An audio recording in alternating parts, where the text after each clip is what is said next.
Well, let's get more on the military situation on the ground now from Bradley Bowman. He's the Senior Director of the Centre on Military and Political Power at the Foundation for Defence of Democracies. He joins me from Washington, D.C. Good to see you again, Bradley. We're seeing this sudden surge in missile strikes in both Kyiv and also in Chernihiv. Why now? The situation unfolding around Kherson, I think it's difficult to overestimate the significance of this. Some of your viewers may remember that city in the south was the first major population center to be taken by Russian forces in the first 2 weeks, in early March, in the first 2 weeks of the unprovoked invasion.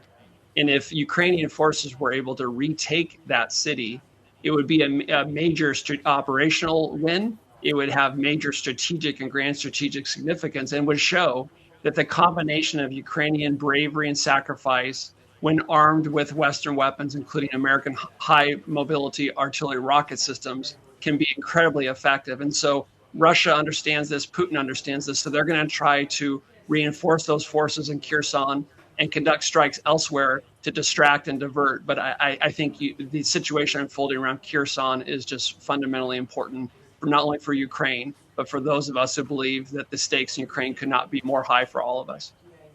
So talking about the situation there and the state of play in Kherson, we're hearing from British defence intelligence saying that the counter-offensive there appears to be gathering momentum. And then we've also heard from Moscow saying that it's looking to deploy a maximum number of troops there to the region. So how likely do you think it is that Ukrainians will have success in the pursuit of their aim there in Kherson?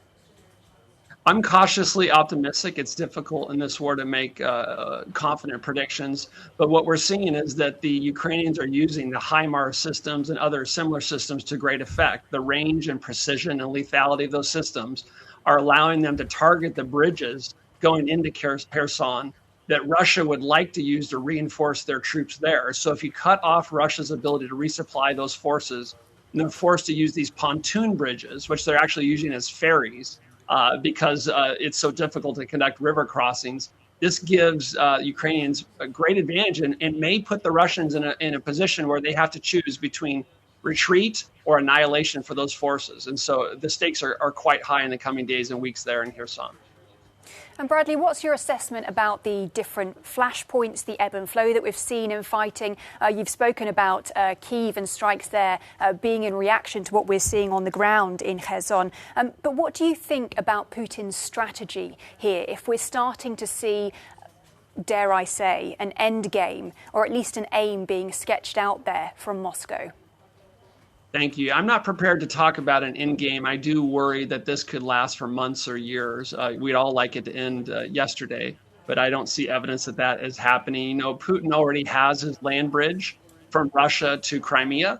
I think if Ukrainian forces fail in Kherson, and then right behind that you have Mykolaiv, and then you could potentially see Putin trying to build a land bridge all the way toward Odessa and controlling more and more of Ukraine's coastline on the Black Sea. That would be a disaster. So this is an opportunity for Ukraine to retake some of its territory, to retake the first major city that was lost. And I think they have the will and bravery to do it if Western countries, the United States and our European allies, will give them the means to do it. And that, I think, will be one of the key things to watch. And the analysis there from Bradley Bowman, Senior Director of the Centre on Military and Political Power at the Foundation for Defence of Democracies, joining us from Washington, D.C. Good to have you on the show once again. Thank you.